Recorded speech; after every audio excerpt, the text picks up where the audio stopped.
The road to Cococi is a path into forgetting. Dust rises, coating everything in a fine reddish powder, the color of time itself. In the heart of Chiara's Sertão, the sun presses down with a physical weight. The landscape is stark, a canvas of thorny caatinga and cracked earth. Suddenly, the ruins appear. Ghosts on the horizon, houses without roofs, walls crumbling back into the soil. This is Cococi.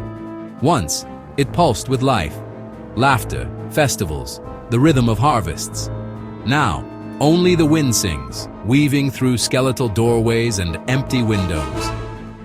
The decay is slow, 1,000 small surrenders. Media group, slow pan over collapsed roofs, dry wells, and deserted homes.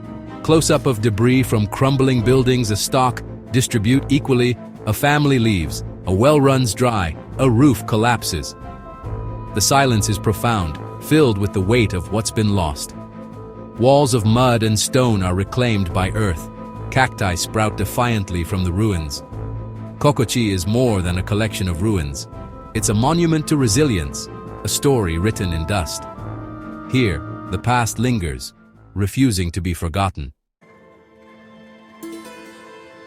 In the center of desolation, one structure stands defiant, the Church of Nossa Senhora da Conceição. Its white walls glow against the backdrop of ruin, the bell tower reaching for the sky. While homes have surrendered to time, the church remains almost perfectly intact. It was the village's heart: baptisms, weddings, funerals, moments of solace and celebration. Built by the hands and faith of the entire community, it marked Cococi's peak. Inside, the air is cool and still, pews worn smooth by generations. The saints on the altar have watched over the village's birth, flourishing, and decline. The church is more than a building. It's a symbol of enduring faith. Droughts and hardship could drive people away, but faith remained. To step inside is to step out of time, into a silence of reverence. Light filters through high windows, illuminating dust motes like tiny spirits. The church is Cococi's final, whispered word. Even in abandonment there is grace. Hope, like this building, endures against all odds. The church stands because of one man, Seu Expedito. He no longer lives in Cococi, but his heart never left. Several times a week he returns, keys in hand to unlock the church doors. He sweeps, dusts, checks on the saints, not for payment, but for love. Born and baptized here, he remembers Cococi alive, festivals, music, crowded plazas. Each object inside holds a memory. The baptismal font, his mother's pew, the altar of friends' weddings. By caring for the church, he cares for his own memories, refusing to let the past be erased. Seu Expedito is a living library, a solitary historian armed with a broom and keys. When asked why he continues, he says simply, "Because someone has to. This church is our history." In his devotion, he embodies Cococi's spirit, resilience, memory, and quiet heroism. He is the human element in this story of survival. His work is a prayer, an act of faith in remembering. As long as he returns, Cococi's light endures. Through him, the past remains alive. Every abandoned place has its ghosts, and Cococi is no exception. Stories drift on the wind, fragments of collective imagination. The Luz do Cemitério, a mysterious light over the graveyard, is said to be a restless soul or a guardian of hidden treasure. Another legend tells of a hidden spring, revealed only to the pure of heart during drought. These tales blur reality and myth, born from silence and long shadows. The ruins fuel imagination. Who lived here? What secrets linger? Oral traditions give the ruins a soul, transforming emptiness into a stage for memory. Legends are Cococi's poetry, filling the void with human voice. They remind us a place is more than its structures. It's the sum of its stories. In Cococi, whispers on the wind keep the narrative alive. In So Expedito's house, a wooden chest holds the ghosts of paper and silver nitrate. Faded photographs and brittle letters are precious relics of Cococi's past. One photo shows a family, faces full of life, frozen in a moment of ordinary existence. The letters, sent from distant cities, speak of longing and saudade, a deep, melancholic nostalgia. They tell of migration's pain, the choice between staying and leaving everything behind.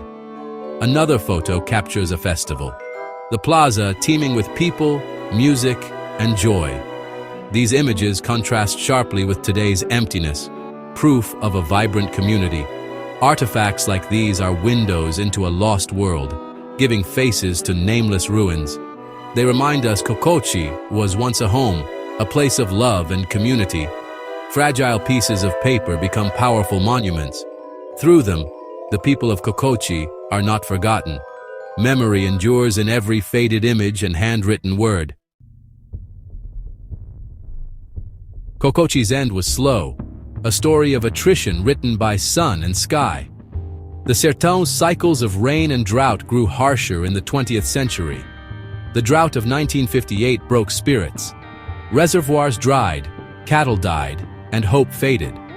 With each failed harvest, the pull of distant cities grew stronger. The exodus began. Young men left, then families, fleeing not ambition but desperation. The village emptied. The school fell silent. The store closed. The fabric of community unraveled.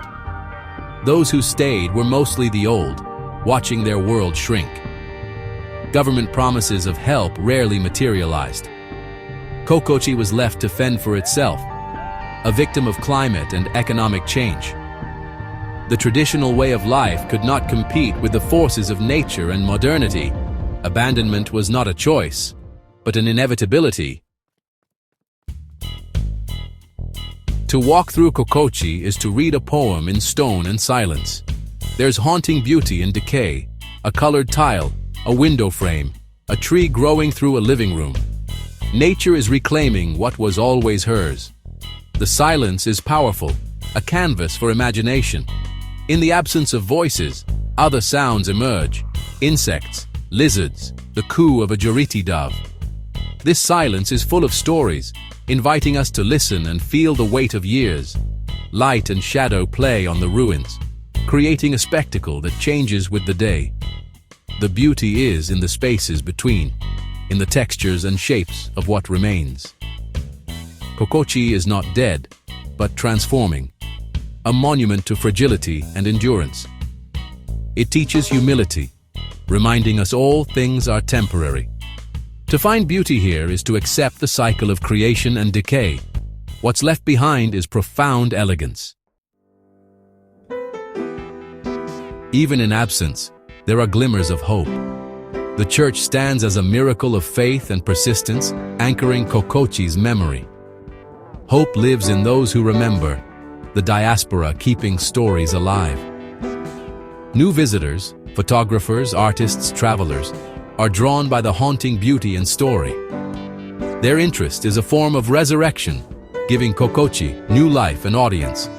There's talk of preservation, stabilizing ruins, protecting the church, honoring the past. This hope is fragile, but real, a recognition that Cococi's story matters. The ultimate hope is in remembering itself. As long as stories are told, Cococi does not truly die. From silence and loss, something new and meaningful can grow.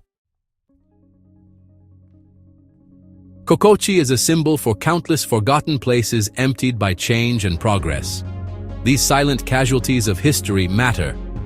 They hold human experience and resilience. To remember Cococi is to resist the amnesia of modern life. Its story speaks of climate, migration, and the importance of community. It's a call to look beyond cities and see stories written in the dust. This is an invitation to listen to silence, find beauty in ruins, learn forgotten names. You may never visit Cococi, but you can carry its story. Support those who keep memory alive. become a guardian of the past. The future of the past depends on us, on seeing absence as presence. In Cococi, the houses are empty, but the place is full of echoes, faith, and hope. In telling its story, we grant it a form of immortality.